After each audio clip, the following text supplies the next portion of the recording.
हो गया, लिख लिया आप लोगों ने? चलो लिखो जल्दी।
चलिए, कल एनाटॉमी स्टार्ट किया था हमने, जो है सबसे पहले पढ़ा था कि टिश्यूज की स्टडी को हम क्या कहते हैं, हिस्टोलॉजी कहते हैं, ठीक है।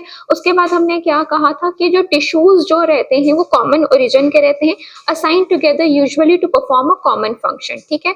जो टिश्यूज के पास जो भी प्रॉपर्टी आती है वो किसकी वजह से आती है, उनके सेल्स में प्रेजेंट नहीं रहती, बट उनके जो सेल्स के बीच में जो इंटरैक्शन हो रहा है उसकी वजह से ये प्रॉपर्टी क्या होती है, अचीव होती है। फिर उसके बाद हमने क्या देखा था कि मेरिस्टेमेटिक सेल्स के फीचर क्या है। सबसे पहले हमने क्या देखा था कि साइज में क्या रहेगा, स्मॉल रहेगा, न्यूक्लियस कैसा रहेगा, प्रोमिनेंट, प्रोमिनेंट का मतलब जो अच्छे से दिखे, ठीक है, और कैसा रहेगा, सेंटर पोजीशन पे रहेगा।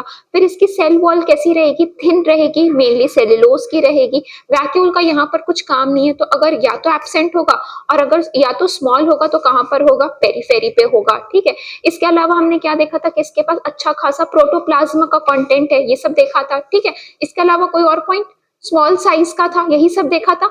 इसके बाद मैंने कहा था कि मेरिस्टेमेटिक टिश्यू को या मेरिस्टम्स को हमने जो है दो कैटेगरी पे डिवाइड किया है, दो चीजों के बेसिस पे। एक तो सबसे, तुमने डाल दिया है वो पीडीएफ, जो है दो बेसिस पे डाला है, मतलब दो बेसिस पे डिवाइड किया है। एक तो सबसे पहला ओरिजिन और दूसरा पोजीशन। ओरिजिन का मतलब वो प्लांट की लाइफ में कब आए, वो जो पहले से ही प्रेजेंट थे, अर्लियर इन द स्टेज से ही प्रेजेंट थे, उसको हम क्या कहते हैं, प्राइमरी मेरिस्टम। जो लाइफ में लेटर आए उसको हम क्या कहते हैं, सेकेंडरी मेरिस्टम, ठीक है। तो प्राइमरी मेरिस्टम प्रेजेंट ना, पहले से ही प्रेजेंट थे, है ना। ये किसके लिए रिस्पॉन्सिबल है, प्राइमरी ग्रोथ। प्राइमरी ग्रोथ का मतलब क्या है, हाइट ऑफ द प्लांट वगैरह को बढ़ाना। सेकेंडरी मेरिस्टम जो बाद में आए, ठीक है, वो किसके लिए रिस्पॉन्सिबल है, सेकेंडरी ग्रोथ यानी गर्थ को बढ़ाने के लिए रिस्पॉन्सिबल है। फिर जो दूसरा हमने डिवीजन देखा था on the basis of position देखा था।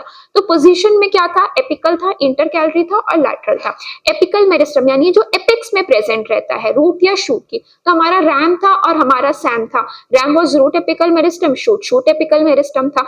शूट एपिकल मेरिस्टम जैसे ही आगे बढ़ता जाता है कुछ सेल्स पीछे छोड़ देता है, तो left over cells of the same are called as what, axillary bud. यही एक्सिलरी बड किसमें आगे टर्मिनेट करेंगे, या तो ये आगे चल के ब्रांच बनाएंगे या तो ये फ्लावर बनाएंगे, ठीक है।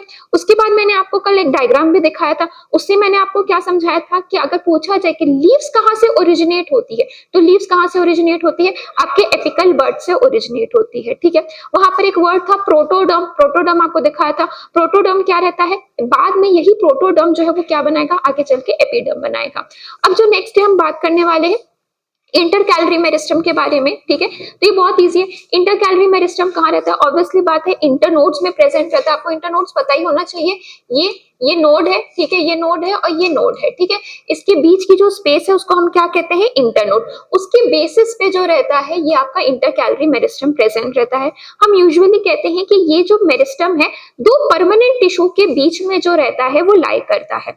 इसके अलावा ये आपको कहाँ पर देखने को मिलेगा, मोनोकॉट्स में यूजुअली देखने को मिलता है। मोनोकॉट स्टेम जैसे ग्रासेस है, शुगर केन है, ठीक है। तो ग्रासेस में आप देखते हो कि हर्बीवोर्स जो रहते हैं वो बहुत जल्दी जल्दी जो है ग्रासेस को ग्रेस करते हैं, बट फिर से ग्रासेस जो है वापस से बहुत जल्दी ग्रो कर जाती है। क्यों, क्योंकि उनमें क्या प्रेजेंट है, this is because of the intercalary meristem. Sugarcane में ये किसके लिए रिस्पॉन्सिबल है, इंटरनोडल इलोंगेशन कराने के लिए। हार्मोन कौन सा रिस्पॉन्सिबल था, इंटरनोडल जिब्रेलिन रिस्पॉन्सिबल था, ठीक है ना। ये कैसा है, ओरिजिन में कैसा है, प्राइमरी, यानी ये क्या, it is a primary meristem, ठीक है। अब लैटरल मेरिस्टम के बारे में बात करते हैं, तो ये क्या है, किसके लिए रिस्पॉन्सिबल है, गर्थ के लिए रिस्पॉन्सिबल है। मतलब ये ओरिजिन में कैसा है, सेकेंडरी ओरिजिन में है ना, यानी सेकेंडरी है ओरिजिन में, यानी कि क्या कर रहा है, हेल्प किस में कर रहा है, हेल्प इन कौन सी ग्रोथ में, प्राइमरी ग्रोथ या सेकेंडरी ग्रोथ, सेकेंडरी ग्रोथ। ये किस में हेल्प कर रहा है, सेकेंडरी ग्रोथ में हेल्प कर रहा है, ठीक है। अगर इसके बाद अगर मैं आपसे पूछूं ये क्या मोनोकॉट्स में प्रेजेंट रहेगा, नहीं, क्योंकि मोनोकॉट्स में क्या नहीं होती है, सेकेंडरी ग्रोथ नहीं होती, अपने दिमाग में बैठा लो, मोनोकॉट्स में क्या सेकेंडरी ग्रोथ होती है, नहीं, मोनोकॉट्स में सेकेंडरी ग्रोथ नहीं होती। ये किस में प्रेजेंट रहेगा, मेनली आपके डाइकॉट्स में प्रेजेंट रहेगा, ठीक है। इसके हम दो एग्जांपल्स पढ़ते हैं, ठीक है। अभी आप समझिए इसके दो एग्जांपल में हम जो दो पढ़ते हैं, इट इज आपका जो है वो है वैस्कुलर कैम्बियम है और आपका कौन सा है, कॉक कैम्बियम, ठीक है। अब इसमें भी हम समझेंगे वैस्कुलर कैम्बियम जब मैं आगे पढ़ाऊंगी, ठीक है। जो जो टर्मिनोलॉजी जैसे वैस्कुलर कैम्बियम, कॉक कैम्बियम, ये नहीं समझ आएगा अभी, ठीक है, तो समझने की कोशिश भी मत कीजिए, जब मैं समझाऊंगी तब समझ आएगा। जब तक मैं आपको जैसा समझाते जा रही हूँ बस वैसा सीधा चलते जाइए, चैप्टर के अंत में भी अगर कुछ ना समझ आए तो पूछेंगे, ठीक है। तो आप बस ये टर्मिनोलॉजीज अपने दिमाग में बैठाते जाएंगे, अंत होते होते तक सब समझ आ जाएगा, उम्मीद यही है, ठीक है। वैस्कुलर कैम्बियम और दूसरा है कॉक कैम्बियम, ठीक है। अब वैस्कुलर कैम्बियम में भी जो भैया ड्रॉपर स्टूडेंट्स हैं वो थोड़ा सा जानते होंगे, इंटरफेसिकुलर मतलब सेकेंड ईयर ड्रॉपर वाले, इंटरफेसिकुलर कैम्बियम, इंट्राफेसिकुलर कैम्बियम रहता है, ठीक है। तो उसके लिए अभी हम होल्ड देंगे, ठीक है, उसको समझने के लिए भी हम होल्ड देंगे, ठीक है। तो अभी आप वैस्कुलर कैम्बियम एंड कॉक कैम्बियम ये कैसे है, आपके सेकेंडरी मेरिस्टम है, ये आपके गर्थ के लिए रिस्पॉन्सिबल है, सेकेंडरी इन ओरिजिन। क्या यहाँ तक बात समझ आ गई, ठीक है, इसको नोट कर लीजिए जो 2 पॉइंट्स बचे हुए हैं।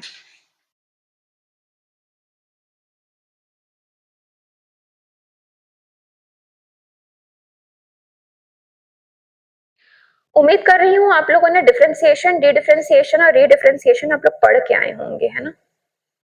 वक्त ही बताएगा भाई अभी तो मेरे को, हाँ बुरा होता है।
हो गया, ठीक है। तो हमारा मेरिस्टेमेटिक टिश्यू जो है वो क्या हुआ, कंप्लीट हुआ। अब हम किसकी तरफ मूव करेंगे, परमानेंट टिश्यू, ठीक है। तो अब ये जब मेरिस्टेमेटिक टिश्यू परमानेंट टिश्यू बन चुके हैं तो इस प्रोसेस को मैं क्या कहती हूँ, बहुत बढ़िया, इसको मैं क्या कह रही हूँ, डिफरेंशिएशन, ठीक है। तो परमानेंट टिश्यू आपके दो प्रकार के रहते हैं, कौन कौन सा, सिंपल परमानेंट टिश्यू और आपका दूसरा कौन सा है, कॉम्प्लेक्स परमानेंट टिश्यू।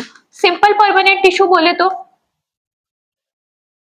नहीं, मतलब क्या होता है वो तो मैं समझ गई, हाँ, एक made of one type of cell, ठीक है। सिंपल परमानेंट टिश्यू का मतलब क्या है, made up of one type of cell, तो इसलिए मैं इसको होमोजेनस भी कह सकती हूँ, है ना। इसको मैं क्या कह सकती हूँ, होमोजेनस भी कह सकती हूँ। इसमें आपके कौन कौन से आ जा रहे हैं, जैसा आप लोगों ने अर्ज किया, क्या अर्ज किया आप लोगों ने, कौन कौन से आ जा रहे हैं, आप क्या आ रहे हैं, it is comprising of parenchyma, collenchyma और स्क्लेरेनकाइमा, ठीक है।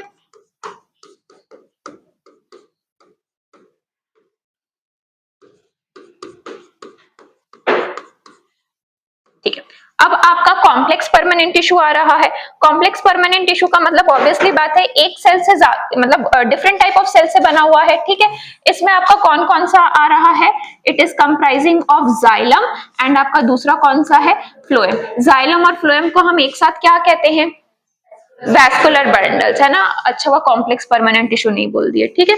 तो अब जाइलम में कौन कौन से कंपोनेंट्स आते हैं बता दीजिए भाई, हाँ हाँ ट्रैकेट्स, वेसल्स, जाइलम फाइबर्स, देखो फाइबर्स और पैरेन्काइमा दोनों में कॉमन है। Xylem fibre, xylem parenchyma, phloem fibres और फ्लोएम पैरेन्काइमा। अलग जो है वो है ट्रैकेट्स और vessels and sieve tubes and companion cells. तो सीव ट्यूब और कंपेनियन सेल्स फ्लोएम के कंपोनेंट है, ये आप लोग को याद होना चाहिए। हाँ, ये 9th क्लास में पढ़ाते हैं, है ना। और आप लोग तो दूसरे ड्रॉपर है, पहले ड्रॉपर है ना, बहुत आगे चल रहे हैं आप लोग 9th के।